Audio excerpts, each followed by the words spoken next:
ओम अज्ञानतिमिरान्धस्य ज्ञानाञ्जनशलाकया चक्षुरुन्मिलितं येन तस्मै श्रीगुरुवे नमः।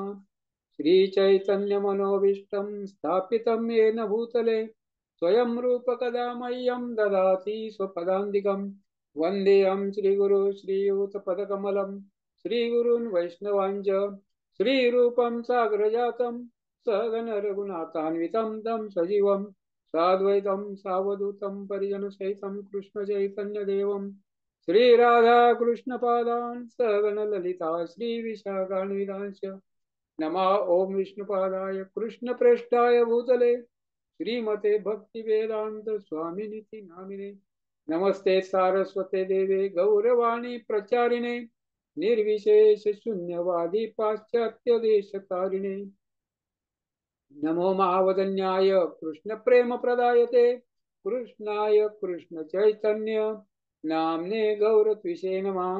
हे कृष्ण करुणा सिंधो दीनबंधो जगतपते गोपेश गोपिका कांत राधा कांत नमोस्तुते तप्त कांचन गौरंगी राधे वृंदावनेश्वरी वृषभानुसुते देवी प्रणमामि हरिप्रिय नीलांचल निवासाय नित्याय परमात्मने बलभद्र सुभद्राभ्या जगन्नाथाय ते नमः। जय श्री कृष्ण चैतन्य प्रभु नित्यानंद श्री अद्वैत गदाधर श्रीवासादि गौर भक्त वृंद वांछा कल्पतरुभ्यश्च कृपा सिंधुभ्येव च पतितानां पावनेभ्यो वैष्णवेभ्यो नमो नमः। हरे कृष्ण कृष्ण कृष्ण हरे हरे हरे राम राम राम हरे हरे हरे कृष्ण कृष्ण कृष्ण हरे हरे हरे राम राम राम हरे हरे। हरे कृष्ण। आजचा अभंग आहे माऊली महावैष्णव जगद्गुरु संत तुकाराम महाराज यांचा। जरी माझी कोणी कापीतील मान तरी नको आन वदो जीवे। जरी माझी कोणी कापीतील मान तरी नको आन वदो जीवे। सकळा इंद्रिया हे माझी विनंती नका होऊ परती पांडुरंगा। सकळा इंद्रिया हे माझी विनंती नका होऊ परती पांडुरंगा। अनिकांची मात नायकावी कानी अनिका नैनी न पाहावे। अनिकांची मात नायकावी कानी अनिका नैनी न पाहावे। चित्ता तुवा पायी राहावे अखंडित होऊनी निश्चित एकविध। चित्ता तुवा पायी राहावे अखंडित होऊनी निश्चित एकविध।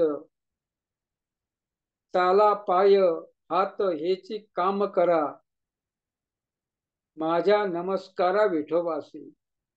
चाला पाय हात हेची काम करा माझ्या नमस्कारा विठोबासी।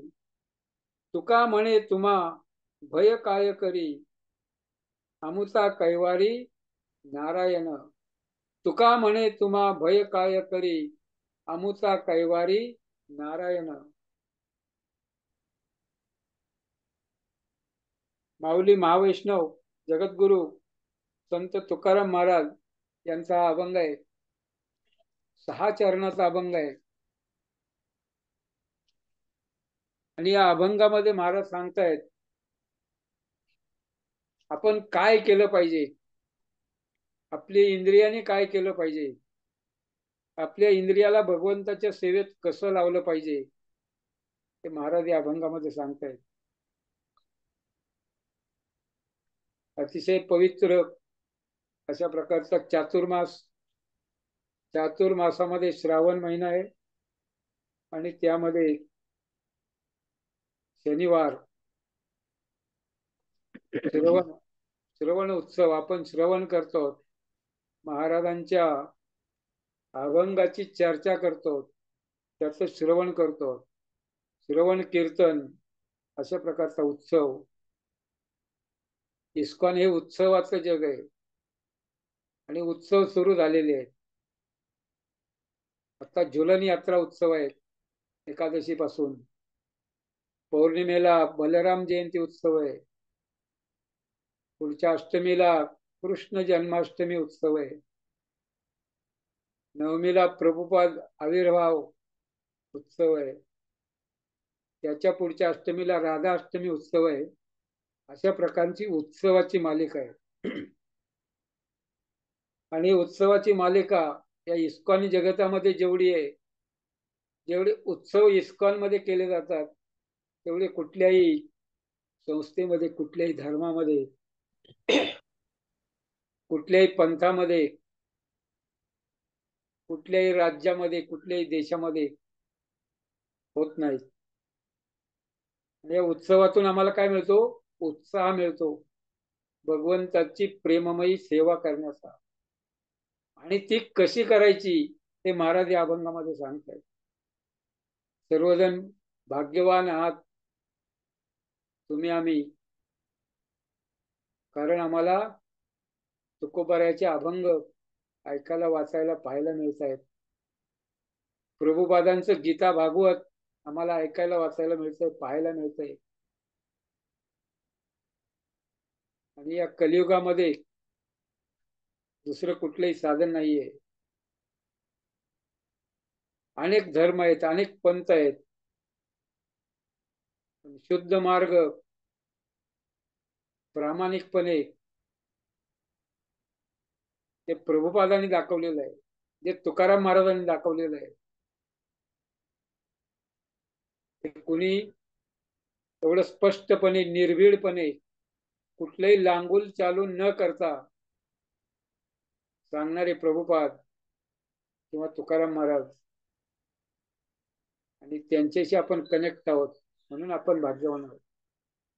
भारत भूमीमध्ये आपला जन्म झालेला आहे. संतांच्या भूमीमध्ये, महाराष्ट्रामध्ये आपला जन्म झालेला आहे. आणि आपण इस्कॉनच्या माध्यमातून, प्रभुपादांच्या ग्रंथांच्या माध्यमातून आणि तुकोबारायाच्या अभंगाच्या माध्यमातून आपण त्यांच्याशी जोडले गेलेलो आहोत. आणि आपल्याला भक्तीचा शुद्ध मार्ग पाहण्याची संधी उपलब्ध आहे. म्हणून आपल्यासारखा भाग्यवान, तुमच्यासारखा भाग्यवान कोणी नाहीये. अनेक लोक आहेत तुकारामाचे अभंग गातात, अनेक वर्ष गातात, पण त्याचा अर्थ काही लोकांना समजत नाही. आणि ज्यांना समजतो, कळतं, पण वळत नाही. ज्यांना समजतो ते पालन करत नाहीत. आजच एक प्रभूजी सांगत होते, डॉक्टर आहेत, त्यांच्याकडे पेशंट आले 2. ते म्हणले आम्ही वारकरी आहे. बोलता बोलता विषय निघाला. ते म्हणले आम्ही नॉनव्हेज खातो. तर तुम्ही वारकरी म्हणून घ्यायचा अधिकारच नाहीये तुम्हाला. ते प्रभूजी म्हणले कसं काय तुम्ही वारकरी, तुम्ही खाता पण? म्हणजे काय नाही, इकडे खायचं आणि तिकडे भगवंताचं नाव घ्यायचं, पांडुरंग विठ्ठल. नामना बलात पाप बुद्धी, नाम के बल पर पाप करना. अशा प्रकारची वृत्ती लोकांची या कलियुगामध्ये. जसं हत्ती काय करतो, सरोवरामध्ये स्नान करून येतो, आणि स्नान करून बाहेर आला की पुन्हा रेती माती आपल्या सोंडेनी सगळ्या अंगावर उधळतो. अशा प्रकारची वृत्ती या कलियुग मधल्या लोकांची आहे. आणि ते स्वतःला वारकरी म्हणून घेतात, भक्त म्हणून घेतात. सगळे तसे नाही आहेत, पण काही प्रमाण त्यांचं असं आहे. म्हणून जेवढं आपण नियमांचं पालन करू, गीता भागवत गाथा तुकोबारायांची अभंग आपण जीवनामध्ये जेव्हा उतरवू, दृढतेनं त्यांचं पालन करू, तेव्हा आपला भक्तीचा मार्ग सुकर होईल. आणि भक्तीचा मार्ग सुकर झाल्यानंतर आपण भगवंताच्या धामामध्ये निश्चितपणे पोहोचू शकू. तर आजच्या अभंगामध्ये महाराज सांगतायत, पहिल्या चरणामध्ये, जरी माझी कोणी कापितील मान, तरी नको आन वदो जीवे.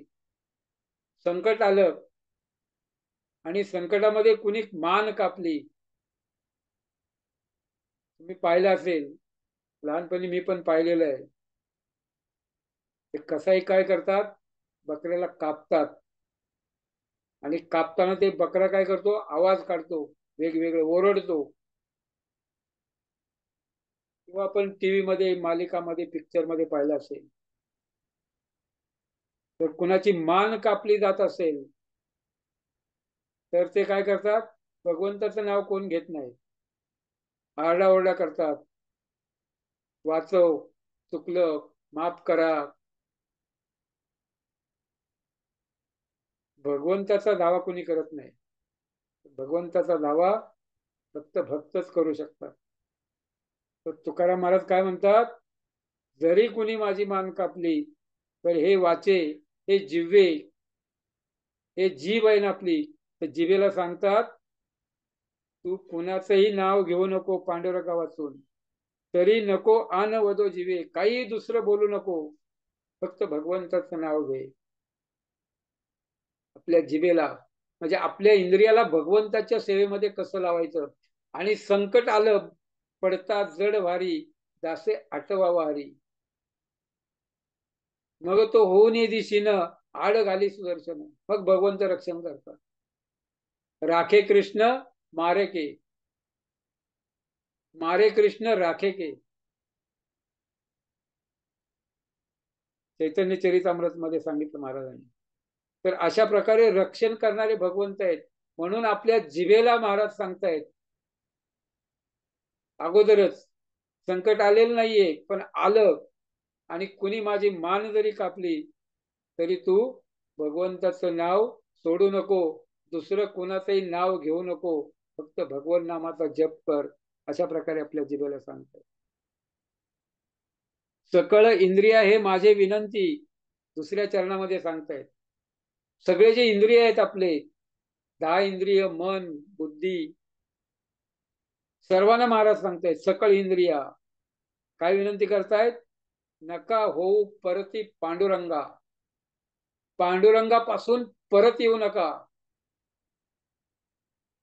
मना तेथे धाव घेई, राहे विठ्ठलाचे पायी. तुम्ही घ्या रे डोळे सुख, पहा विठ्ठलाचे मुख. तुम्ही ऐका रे कान, माझ्या विठोबाचे गुण. म्हणजे सगळे इंद्रिय भगवंताच्या सेवेमध्ये लावलेले आहेत महाराजांनी. आणि पुन्हा इंद्रियांना काय सांगतायत, जरी अशा प्रकारचं कुठलंही संकट आलं, प्राणावर बेतलं, मान कापली जात असेल किंवा मृत्यू ओढत असेल, तरी इंद्रियानो तुम्ही तुमचं काम सोडू नका. तुम्ही पांडुरंगापासून, भगवंतापासून तुम्ही परत येऊ नका. भगवंताच्या धामामध्ये यद गत्वा न निवर्तन्ते तद धाम परम मम. जे कोणी भगवंताच्या धामामध्ये जातात ते परत येत नाहीत, गीतेमध्ये भगवंत सांगतात. तशा प्रकारे हे इंद्रियानो तुम्ही पांडुरंगाच्या सेवेमध्ये आहात, भगवंताच्या सेवेमध्ये आहात आणि तिथून तुम्ही परत येऊ नका. माझं हे शरीर तुटलं, मान कापली, तुटो हे शरीर, फुटो हे मस्तक, असं जरी संकट आलं तरी भगवंताचं नाम सोडू नका, असं महाराज सांगतायत. आपल्या सगळ्या इंद्रियांना सांगतायत तुम्ही भगवंतापासून परत येऊ नका, भगवंताच्या सेवेमध्ये राहा. म्हणजे शेवटच्या क्षणी, संकटाच्या वेळी सुद्धा आपण भगवंताचं स्मरण केलं पाहिजे, भगवंताचं ध्यान केलं पाहिजे, भगवंताचं नाम घेतलं पाहिजे. आपले सर्व इंद्रिय भगवंतावर केंद्रित केले पाहिजे. तिसऱ्या चरणामध्ये सांगतायत चित्ता, जे चित्त आहे आपलं, चित्त, चित्ताला सांगतायत चित्ता तुवा पाया राहावे अखंडित. मना तेथे धाव घेई, राहे विठ्ठलाचे पायी. तशा प्रकारे हे चित्ता तू सुद्धा काय कर, भगवंताच्या चरणावर राहा अखंडित. असं नाही 5 मिनिटं भगवंताचं चरणावर राहा आणि नंतर मग आपलं संसारामध्ये, कामामध्ये, इंद्रिय तृप्तीमध्ये, असं नाही. चित्ता तुवा पाया राहावे अखंडित. भक्ती कशी असावी? अहेतुकी, अप्रतिहता. सवय पुंसा परो धर्म, येतो भक्तीर अधोक्षजे. परम धर्म काय? भगवंताची भक्ती. अधोक्षज जे भगवंत आहेत, नारायण आहेत, पांडुरंग आहेत, भगवान श्रीकृष्ण आहेत. येतो भक्तीर अधोक्षजे, अहेतुकी, अप्रतिहता. भक्ती कशी असावी? कुठल्याही भौतिक हेतू शिवाय आणि अप्रतिहता म्हणजे अखंडित. सततम कीर्तयंतो मा, कीर्तनीय सदारी, सदा माझे डोळे जडो तुझे मूर्ती. सतत आपण नेहमी नेहमी, अनुक्षण, अनुदिन,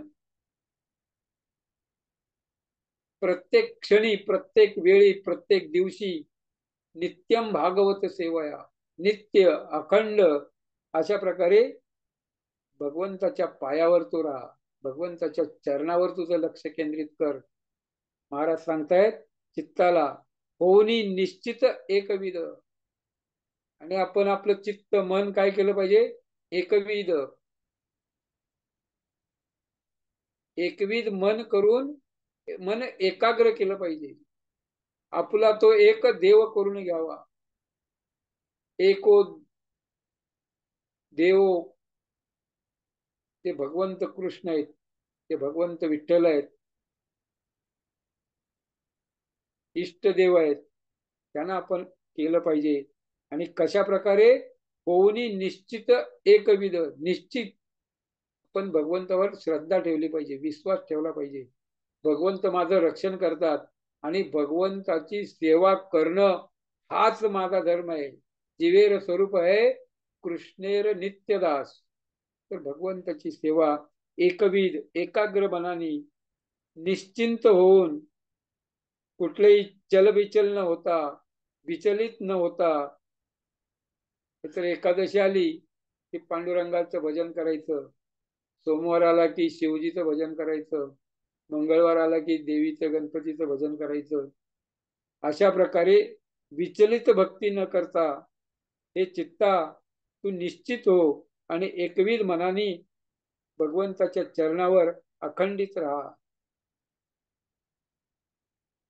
चौथ्या चरणामध्ये महाराज सांगतायत आपले जे इंद्रिय आहेत, हात आणि पाय, त्यांना सांगतायत काय निरोप देत आहेत त्यांना? चाला पाय. पायानं तुम्ही काय करा? चाला. हात हेची काम करा. हातानो तुम्ही काम करा. कुठलं काम करा? माझ्या नमस्कारा विठोबासी.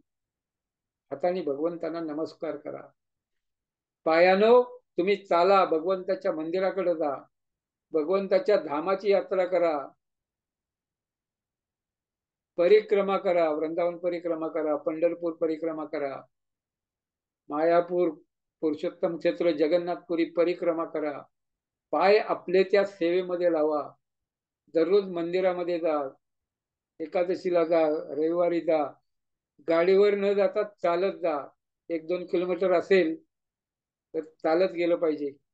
एक्झरसाइज होतो, आरोग्याला पण ते चांगलं आहे.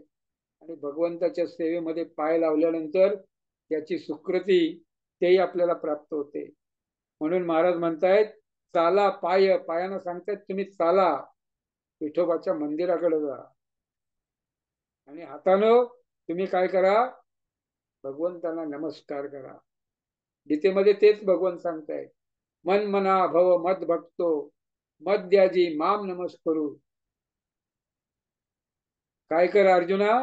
मन मना भव, मन माझ्यावर स्थिर कर, माझं चिंतन कर, माझं ध्यान कर, मन माझ्यावर लाव. मन मना भव, मद भक्तो, माझा भक्तो, मद्याजी माझी पूजा कर, माम नमस्करू मला नमस्कार कर, माम वैश्यसी. हे सगळं केल्यानं काय होईल? तू मला प्राप्त होशील, माझ्या धामामध्ये येशील, तुला माझा धाम प्राप्त होईल, भगवंताची संगती प्राप्त होईल. आणि तेच तुकाराम महाराज आपल्या हाताना पायाना सांगतायत. चला पाय हात हेची काम करा, माझ्या नमस्कारा विठोबाची. तुका म्हणे तुम्हा भय काय करी. तुकाराम तुकाराम म्हणता कापे यम. जर तुकोबाचं नाव घेतलं तर यम त्या ठिकाणी तुम्हाला काय करू शकणार नाही. भगवंताचं नाव घेतलं तरी यम तुमच्या जवळ येणार नाहीये. तुकाराम महाराज म्हणतात तुम्हाला काय भीती आहे. भगवंताच्या सेवेमध्ये इंद्रिय असतील, भगवंताची भक्ती तुम्ही करत असाल तर तुम्हाला भिण्याचं कारण नाहीये. जन्म मृत्यू जरा व्याधी दुःख दोषानु दर्शनम. कुठल्याही दुःखाची भीती बाळगण्याचे कारण नाहीये. कारण का अमुचा कैवारी नारायण. हे भगवंत काय आहेत, आमचे कैवारी आहेत. भगवंत आमचे रक्षण करतायत. भगवंत आम्हाला अभय प्रदान करणारे आहेत. आम्ही जर भगवंताचा आश्रय घेतला, आम्ही जर सर्व इंद्रिय भगवंताच्या सेवेमध्ये लावली तर आम्हाला भिण्याचं कारण नाहीये. कळीकाळ यमदेव कुणी त्या ठिकाणी भगवंताच्या भक्ताला भीती घालू शकत नाही. नवे नवे मत भयात वातो वायू. भगवान सांगतात माझ्या भीतीने हा वायू वाहतो, हा अग्नी माझ्या भीतीने कार्य करतो.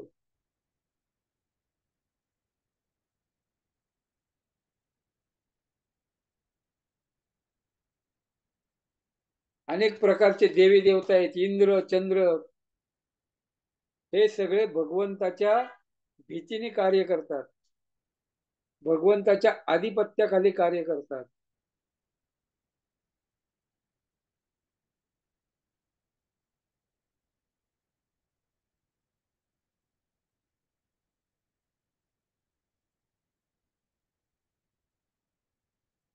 सगळे देव सुद्धा भगवंताला घाबरतात. आणि मग भक्तांना कोणाला घाबरण्याची गरज नसते. कारण रक्षण करता भगवंत आहेत. राखे कृष्ण मारे के, मारे कृष्ण राखे के. तर भागवतामध्ये एक उदाहरण आहे, अंबरीश महाराज. अंबरीश महाराजाचं उदाहरण आपण बऱ्याच वेळा ऐकलेलं आहे. त्यांनी सुद्धा काय केलं होतं, आपले सर्व इंद्रिय भगवंताच्या सेवेमध्ये लावले होते. कशा प्रकारे.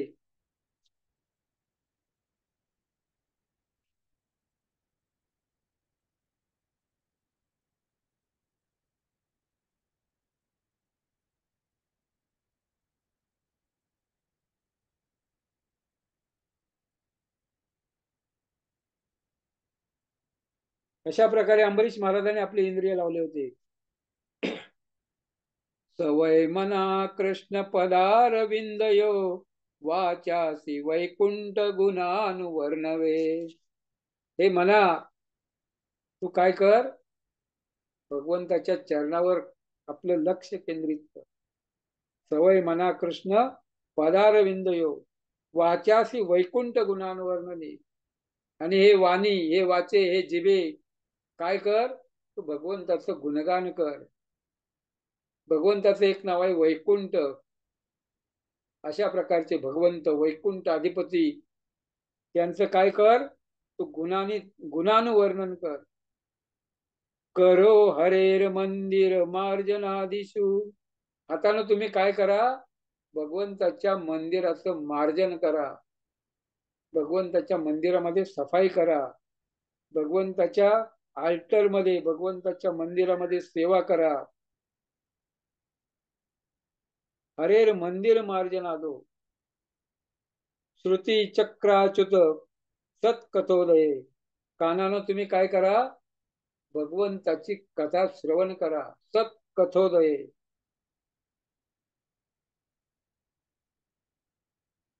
मुकुंद लिंगल दर्शने दृशो. हे डोळ्यानं काय करा, तुम्ही भगवंताचं दर्शन करा. अंबरीश महाराज हे सर्व करत होते. श्रीमत तुलस्या रसना अर्पिते भगवंताला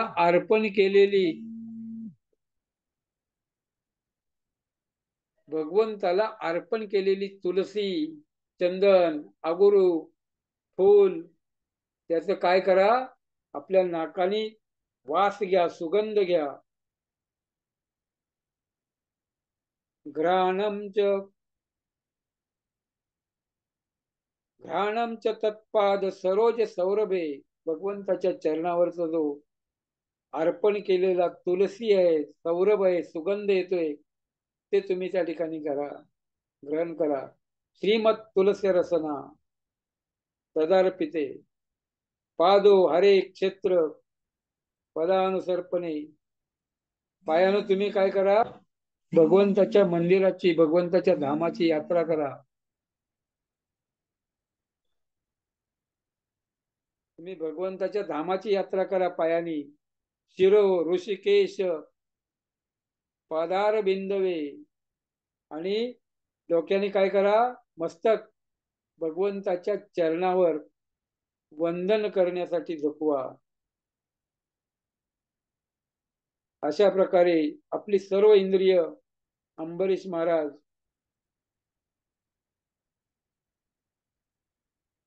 भगवंताच्या सेवेमध्ये लावत होते. नाकानी भगवंताच्या चरणावर अर्पण केलेल्या तुलसी फुलांचा गंध घेणे, कानाने भगवंताची कथा कीर्तन ऐकणे, वाचेने भगवंताचं गुणानुवर्णन करणे, जप करणे, कीर्तन करणे, नाम संकीर्तन, हाताने भगवंताच्या मंदिराची सेवा करणे, पायाने मंदिराची यात्रा करणे. अशा प्रकारे सर्व इंद्रिय मन भगवंताच्या चरणावर केंद्रित करणे.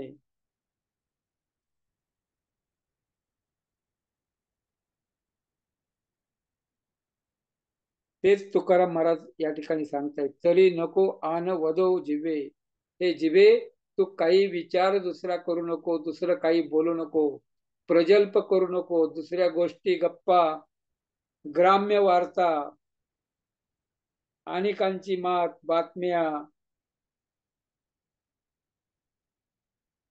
कानानं तुम्ही काही ऐकू नका, महाराज सांगतायत. पांडुरंगा वाचून, भगवंत वाचून तुम्ही कुणाचं काही ऐकू नका. नायकावी अनेकाची मात, अनेकांची मात नायकावी कानी. अनेकांची म्हणजे व्यावसायिक कथाकार, त्या ठिकाणी भाकड कथा, ग्राम्य वार्ता, प्रजल्प, ते तुकाराम महाराज किंवा प्रभुपाद सांगतात, प्रजल्प करू नका, टीव्ही पाहू नका, मोबाईल, टीव्ही, आंतरजाल, इंटरनेट, फेसबुक, मुखपुस्तिका, अनेक अशा प्रकारचे अवरोध या कलियुगामध्ये आलेले आहेत, आणि त्यांचा उपयोग तुम्ही भगवंताच्या भक्ती करता करा, पण इतर ग्राम्य वार्ता ऐकण्यासाठी त्यांचा उपयोग करू नका. कानानो तुम्ही भगवंताची कथा ऐका, डोळ्यानो तुम्ही भगवंताचं दर्शन करा, भगवंताच्या सृष्टीचं दर्शन करा, भगवंताच्या विराट रूपाचं दर्शन करा, भगवंताच्या द्विभुज, चतुर्भुज, अष्टभुज रूपाचं दर्शन करा. कृष्ण भगवंताचं दर्शन करा, पांडुरंगाचं दर्शन करा. सुंदर ते ध्यान उभे विटेवरी, कर कटावरी ठेवून या. तुका म्हणे माझे हिची सर्व सुख, पाहीन श्रीमुख आवडीने. भगवंताचं दर्शन आवडीने करा, भगवंताच्या चरणाचं दर्शन करा, श्रीमुखाचं दर्शन करा. सतत भगवंताचं कीर्तन, सतत भगवंताचं स्मरण हे प्रत्येकाने केलं पाहिजे. आणि भगवंत जर आपण एवढी सगळं करत असेल तर आपल्याला भिण्याचं कारण नाही, कारण भगवंत आपले रक्षण करतायत. मद भयात वातो अयमच सूर्यस्तपती मद भयात. सूर्य माझ्या भीतीनं त्या ठिकाणी उष्णता देतो, तप्त होतो. वर्षतींद्रो, इंद्र पाऊस पाडतो. दहत्य अग्नी, अग्नी त्या ठिकाणी उष्णता देतो. मद भयात, अशा प्रकारे भगवंताच्या भीतीनं सगळे कार्य करतात. यमराज सुद्धा भगवंताच्या भीतीने कार्य करतात, कारण भगवंत हे आपले रक्षण करते आहेत. तुकाराम महाराज म्हणतात, लावू कळी काळा दरारा, काळाच्या मस्तकावर पाय देऊन आम्ही वैकुंठाला जाणारे आहोत, अशा प्रकारचा अधिकार आमचा आहे, हे तुकाराम महाराज सांगतात. आणि अशा प्रकारचं उदाहरण आहे, अनेक उदाहरण आहेत पुराणामध्ये, अनेक उदाहरण आहेत रोजच्या जीवनामध्ये, वर्तमान समयामध्ये सुद्धा अनेक उदाहरणं घडत असतात. काही आपल्याला माहिती होतात, काही माहिती होत नाही. सगळ्यात सुप्रसिद्ध प्रसिद्ध अशा प्रकारचं उदाहरण आहे, तुम्ही सर्वांनी सिनेमा पाहिला असेल, भक्त प्रल्हाद. फक्त प्रल्हाद नाही, महाअवतार नरसिंह. मागच्या आठवड्यामध्ये हा चित्रपट प्रदर्शित झालेला आहे, अनेक भक्तांनी पाहिलेलं आहे, अनेक भक्त पाहत आहेत. आणि त्याच्यामध्ये आपण पाहिलेलं आहे, सत्यम विधातू निज भृत्य भाषित, स्वतःच्या भक्ताचं वचन सत्य करण्यासाठी स्तंभे सभाया भगवंत त्या खांबामधून प्रकट होतात, नरसिंह देवाच्या रूपामध्ये.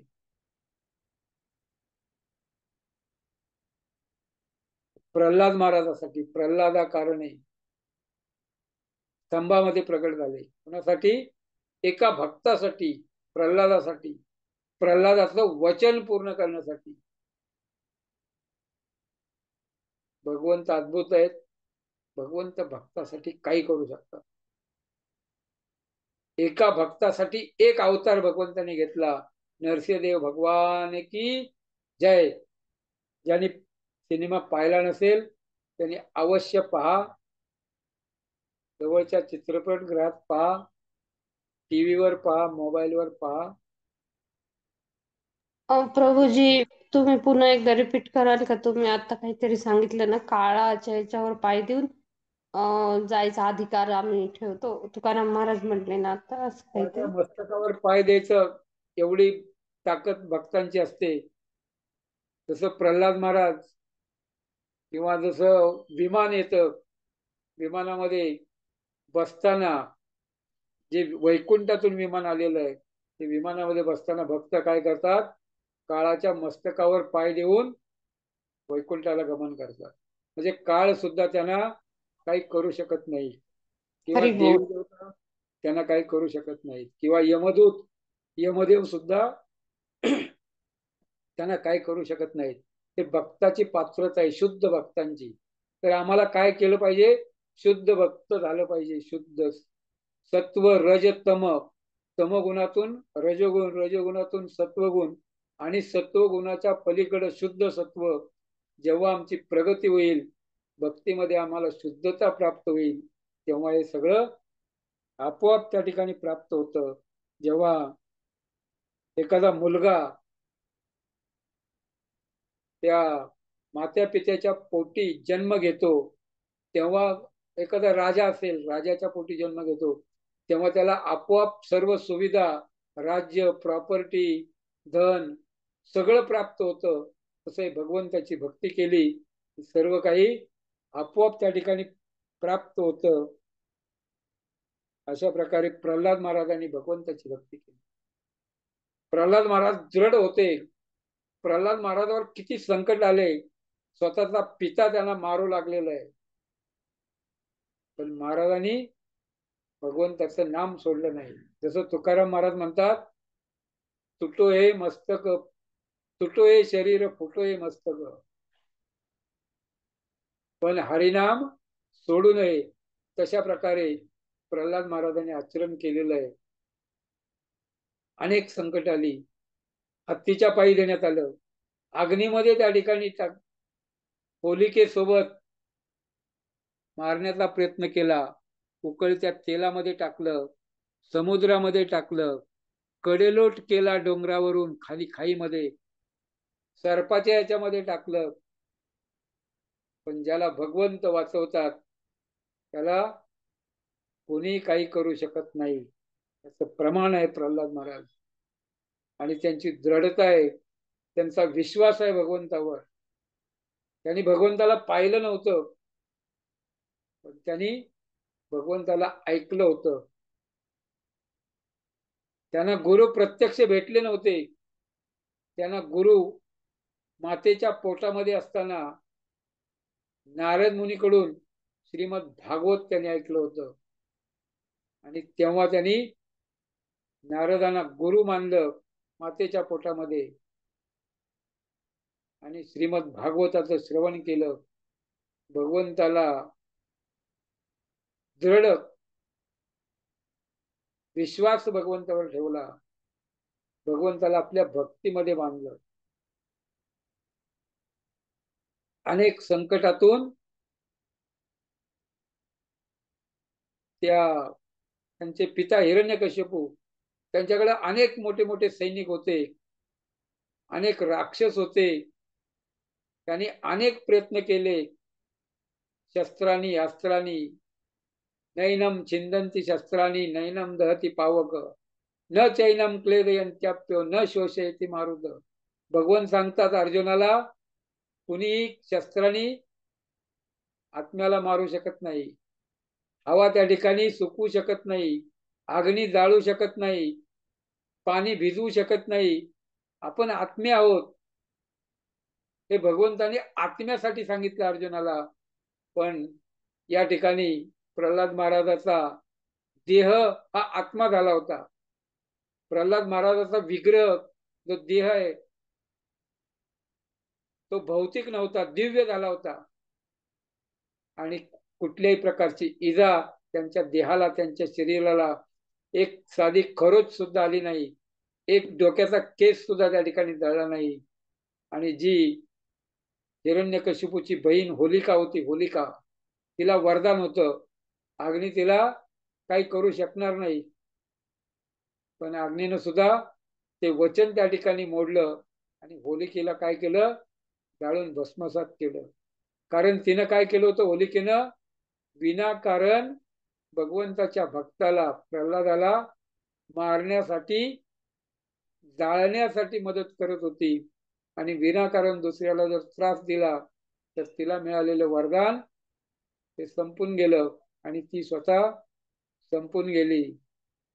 आणि एवढा मोठा सम्राट, त्रिभुवनाचा राजा हिरण्यकश्यपू त्या बहिणीला वाचवू शकला नाही. आणि छोटासा मुलगा 5 वर्षाचा बालक प्रल्हाद महाराज त्यांना मारू शकला नाही. त्रिभुवनाचा मालक आहे, इंद्रचंद्र सुद्धा ज्यांना घाबरतात,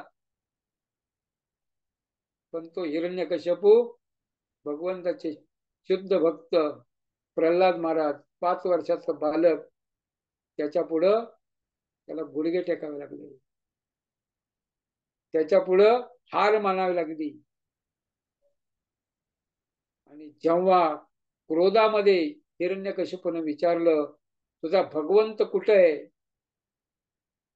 त्यावेळेस प्रल्हाद महाराज सांगतात सगळीकडे, इत्र तत्र सर्वत्र, संपूर्ण जगतामध्ये आहेत. म्हणले या खांबामध्ये आहे का, म्हटले हो, या खांबामध्ये सुद्धा आहे. आणि हिरण्यकशिपूला विश्वास नव्हता, तर तो पाहत होता हे सगळं जड आहे, खांब महाल हे जड पदार्थ आहेत, याच्यामध्ये भगवंत कुठून असणार. पण जेव्हा खांबावर प्रहार केला तेव्हा कडकडाट अशा प्रकारचा आवाज आला आणि नरसिंहदेव भगवंत त्या ठिकाणी प्रकट झाले. अर्ध मनुष्य आणि अर्धे सिंह, नरसिंह, नरसिंहदेव भगवान की जय. तर नरसिंहदेव भगवंत प्रकट झाले. कसे प्रकट झाले, ते ब्रह्मदेवानी वरदान दिलेलं होतं. हिरण्यकशिपूने हजारो वर्ष तपश्चर्या केली होती आणि ब्रह्मदेवाकडून वरदान मागितलं, मला अमर, मला मृत्यू नकोय, अमर होण्याचं वरदान द्या. तेव्हा ब्रह्मदेवानी सांगितलं माझा सुद्धा मृत्यू होतो, भले लाखो करोडो वर्षानंतर, पण मला सुद्धा मृत्यू आहे, मग मी तुला अमर वरदान कसं काय देऊ शकणार. तेव्हा हिरण्यकश्यपूने काय केलं, दुसरं वरदान मागितलं. एक लिस्ट बनवली. दिवसा नाही, रात्री नाही, घरात नाही, बाहेर नाही, जमिनीवर नाही, आकाशात नाही, शस्त्रांनी नाही, अस्त्रांनी नाही, मनुष्याकडून नाही, पशुकडून नाही, अशा प्रकारे अनेक अटी, टर्म्स अँड कंडिशन्स घातल्या आणि ब्रह्मदेवाने तथास्तु म्हटले. आणि जेव्हा हिरण्यकश्यपू हे वरदान ऐकलं, ब्रह्मदेवाचा आशीर्वाद मिळाला, तेव्हा तो काय करू लागला, सगळीकडे अनाचार, अंधाधुंदी, जे ब्राह्मण यज्ञ करतायत ते यज्ञाची तोडफोड करायची, वैष्णवांना त्रास द्यायचा, गायींची हत्या करायची, भगवंताच्या भक्तांना त्रास द्यायचा, अशा प्रकारे हिरण्यकश्यपू आणि मंडळी हे दुष्कृत्य करू लागली. मग तेव्हा सर्व देव, ही पृथ्वी माता ब्रह्मदेवाकडे गेली. ब्रह्मदेव सर्व देवांना घेऊन भगवंताकडे गेलं आणि भगवंतानी सांगितलं, मी अवतार घेणार आहे, तुम्ही काळजी करू नका. आणि तेव्हा भगवंत प्रल्हादाकारणे प्रल्हाद महाराजांची वाट पाहत होते. आणि जेव्हा एक वैष्णव शुद्ध भक्त त्याच्यावर संकट येतं, त्याच्यावर अन्याय होतो, परित्राणाय साधूनाम, त्याचं रक्षण करण्यासाठी, विनाशायचे दुष्कृताम, हिरण्याक्ष हिरण्यकशिप सारख्या राक्षसांना मारण्यासाठी भगवंत प्रकट होतात आणि नरसिंह रूपामध्ये प्रकट झाले. आणि भगवंतानी आपल्या भक्ताचं रक्षण करून दाखवलं. जे वचन दिलं ते भगवंत अच्युत आहेत, ते आपलं वचन अबाधित राखतात आणि आपल्या भक्तांचं वचन सुद्धा अबाधित राखतात. जे ब्रह्मदेवानी वचन दिलेलं होतं ते सुद्धा त्या ठिकाणी अबाधित ठेवलं. सगळ्या अटी पूर्तता करत भगवंतानी काय केलं, हिरण्यकशिपूचं पोट ऑपरेशन केलं, पोट फाडलं. दिवसा नाही, रात्री नाही, संध्या समयी, वर नाही, खाली नाही, जांगेवर घेतलं, मांडीवर, शस्त्र नाही, अस्त्र नाही, नखानी, बोटाच्या नखानी त्याचा कोथळा बाहेर काढला. अशा प्रकारे भगवंत अद्भुत आहेत. भगवंत परमेश्वर आहेत. भगवंत महेश्वर आहेत. सर्व देवी देवतांचे ईश्वर आहेत. भोक्तारम यज्ञ तपसा सर्व लोक महेश्वरम. ते कधीही काही करू शकतात. भक्तासाठी नाथ महाराजांच्या घरी 12 वर्ष पाणी भरलं श्रीखंडाच्या रूपामध्ये. सर्व भक्तांची आदान प्रदान करतात. जसं भक्त पाहतात भगवंताची सेवा आम्हाला कधी मिळेल, तसं भगवंती वाट पाहतात, मी भक्ताची सेवा कधी करेन. असे भगवंत भक्त वत्सल आहेत, जगन्नाथ आहेत, अच्युत आहेत, अधोक्षज आहेत. भगवंताचे अनंत गुण आहेत. एवढे सागर या पृथ्वीच्या पाठीवर आहेत, तर सागराचे थेंब किती होतील ते मोजणं शक्य नाहीये. तसं भगवंताचं गुणगान, भगवंताचे गुण ते आपल्याला मोजणं, जाणून घेणं शक्य नाहीये. अशा प्रकारचे भगवंत अनंत आहेत. अनंत शेष, अनंत मुखानी, अनंत काल भगवंताचं गुणगान करतायत, पण ते पूर्ण होत नाही. अशा प्रकारे अनंत भगवंत आहेत. अशा भगवंताची भक्ती आपण केली पाहिजे. भगवंताची सेवा केली पाहिजे. अनेक उत्सव येत आहेत, उत्सवामध्ये भाग घ्या. भगवंताची सेवा करा. तन मन धन, स्वतःच धन भगवंताच्या सेवेमध्ये लावा. आपल्याकडे धन नसेल तर इतर ज्यांच्याकडे धन आहे त्यांचं धन कलेक्शन किंवा दान त्यांच्याकडून घेऊन भगवंताच्या सेवेमध्ये लावा. उत्सव साजरे करा. भगवंताचे विषयी श्रवण करा, कीर्तन करा. चातुर्मासामध्ये आपण जे करतो सेवा साधना, त्याचं फळ 10 पट असतं. 1 माळा जप केलं तर 10 माळा जप केल्याचं पुण्य मिळतं. 1 रुपया दान केला तर 10 रुपये दान केल्याचं फळ मिळतं. 1 तास सेवा केली तर 10 तास सेवा केल्याचं फळ मिळतं. अशा प्रकारे चातुर्मास, आणि त्यात एकादशी असेल तर आणखीन 10 पट, म्हणजे 100 पट, 10 100. 1 माळा केली तर 100 माळाचं पुण्य मिळतं.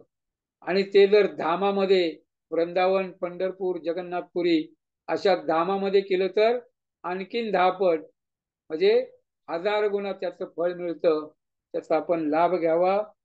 आपल्या जीवनामध्ये भगवंताची भक्ती, प्रेममयी सेवा करण्याचा प्रयत्न करावा. प्रत्येकाने नियमांचं पालन केलं पाहिजे. प्रभुपाद सांगतात, प्युरिटी इज द होर्स. आपण जेव्हा नियमांचं पालन करू, आणि युटिलिटी इज प्रिन्सिपल, आपल्याकडे जे काही साधन आहे, तन मन धन, ते भगवंताच्या सेवेमध्ये लावू, तेव्हा आपली भक्ती त्या ठिकाणी पूर्णत्वाकडे जाईल, आणि भगवंताच्या धामामध्ये जाण्यासाठी आपण पात्र होऊ. अशा प्रकारचा संदेश तुकाराम महाराज, प्रभुपाद यांनी आपल्याला दिलेला आहे. हरे कृष्ण कृष्ण कृष्ण हरे हरे, हरे राम राम राम हरे हरे. श्रील प्रभुपाद की जय. जगन्नाथ, जगत जगद्गुरु संत तुकाराम महाराज की जय. जी. हरे कृष्ण. हरे कृष्ण. खूप खूप धन्यवाद प्रभूजी. खूप छान अभंग होता आज नामजपवर. आणि प्रल्हाद महाराजांचं तर मूवी तर सगळ्यांनी बघितलीच असेल. इथे सर्वजण उपस्थित आहेत तर नक्कीच बघितली असेल मूवी. खूप छान. आणि लहान मुलांना पण ज्यांना माहिती नाही आणि मोठ्यांना पण ज्यांना माहिती नाही, ऍटलिस्ट त्यांना थोडंफार तर आपलं कल्चर, आपलं भगवंत यांच्याबद्दल माहिती मिळते. आणि असे उपक्रम येत जावे नेहमी. आणि आपला अभंग जसं तुम्ही म्हणले की तुकारामांचे अभंग जसं कळतं पण वळत नाही. की जेव्हा गुरूंच्या मार्गदर्शनाखाली जेव्हा त्याचा अर्थ समजतो, जेव्हा आपलं भगवद्गीता आणि श्रीमद भागवत याच्या दृष्टिकोनातून जेव्हा तो अभंग आपण समजून घेतो, तेव्हाच कळतं की नक्की हा अभंग आपल्या जीवनामध्ये आपण कसा लागू करायचा. नाहीतर अभंग नुसते वाचून खरंच आहे प्रभूजी, पहिले आधी पण अभंग वाचले मी, पण एवढं काही त्याच्यातून असं करावं काय हे कळत नाही. पण जसं आपली ही सिरीज चालू आहे तुकारामाचे अभंग, तुम्ही सर्वजण वरिष्ठ भक्त गुरुजन येऊन आम्हाला सांगतात, याचा अर्थ शिकवतात, सांगतात भगवद्गीता भागवतच्या दृष्टिकोनातून, आपल्या गौडी परंपराच्या दृष्टिकोनातून. तर खूप खूप धन्यवाद प्रभूजी तुमच्या सर्व गुरुजनांचे. कोणाला काही प्रश्न असेल तर विचारू शकता, किंवा काही बोलायचं असेल बोलू शकता. हरे कृष्ण. प्रत्येक जण बोलू शकता, प्रत्येक जण आपला चेहरा दाखवू शकता. कारण तुम्ही कोण आहात आणि तुम्ही काय ऐकलं, तुम्हाला कितपत समजलं, हे आम्हाला काही समजत नाही. आम्ही इकडं बोलत असतो, पण तुम्ही त्याचं काय आकलन केलं, कुठपर्यंत तुम्हाला समजलं, हे आम्हाला कसं कळणार? तुम्ही बोलल्याशिवाय आम्हाला काही कळत नाही. आमच्यामध्ये काही हा, सुधारणा. प्रश्न नसेल, हा प्रभूजी बरोबर बोलताय, प्रश्न नसेल तर तुम्ही आज जसं प्रवचन मधून काय ऐकलं, काय शिकले, एक वाक्यामध्ये, प्रत्येकाने 2 वाक्यामध्ये बोलले तरी तुम्ही खूप आभारी आहोत आम्ही, तुम्ही बोललात तर. हरे कृष्ण. प्रत्येकाने प्रत्येकाने एक एक पॉइंट, एक एक वाक्य बोलू शकता. प्रभूजी, जसं तुम्ही म्हणालात, अमरीश महाराजांच्या बद्दल सांगितलं गेलं होतं आता, की सगळे त्यांनी आपले इंद्रिय भगवत भक्तीमध्ये लावले होते.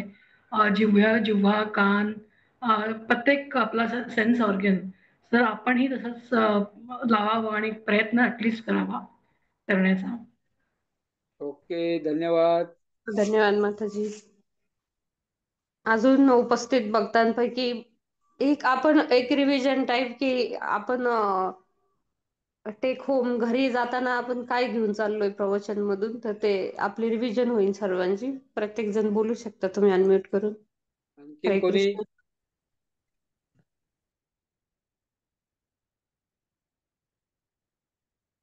हरे कृष्ण. काय आम्ही बोलतोय ते तुम्हाला समजतंय काय, हे आम्हाला कळलं पाहिजे. नाहीतर आम्ही बोलत राहतो भिंतीला बोलल्यासारखं. आणि तुम्ही ऐकत राहता. हरे कृष्णा प्रभूजी, प्रणाम.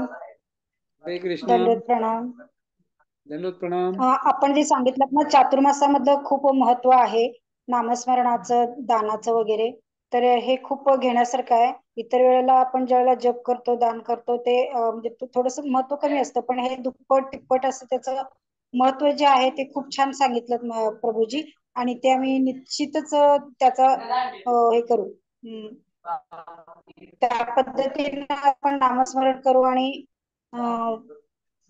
दानधर्म पण करू शकतो. हरे कृष्ण प्रभू. हरी बोल. हरी बोल माताजी. धन्यवाद. खूप छान माताजी. अजून कोणी? मला प्रभूजी एक खूप आवडलं, उत्सव मधून उत्साह. जसं तुम्ही बोलले ना की इस्कॉन म्हणजे उत्सवांची मालिकाच आपली चालू असती, एक झालं की एक उत्सव चालू असतो, आणि ह्या उत्सव मध्ये आपण जेव्हा सहभागी होतो तेव्हा आपला उत्साह वाढतो हो भक्तीमध्ये. हे खूप म्हणजे सगळे इंद्रिय पण आपण सेवामध्ये, इंद्रिय, तन, मन, शरीर सगळं आपण, धन पण, आणि आपण पूर्ण पूर्ण त्या उत्सवांमुळे उत्साह इतका येतो की आपण पूर्णतः आपण सेवेमध्ये लागतो. जसं मध्ये जगन्नाथ जी रथयात्रा झाली, आता एक मालिका सुरू होईल आपल्या उत्सवांची ह्या महिन्यामध्ये. अजून कोणाला काही बोलायचं असेल तर तुम्ही बोलू शकता. हरे कृष्ण.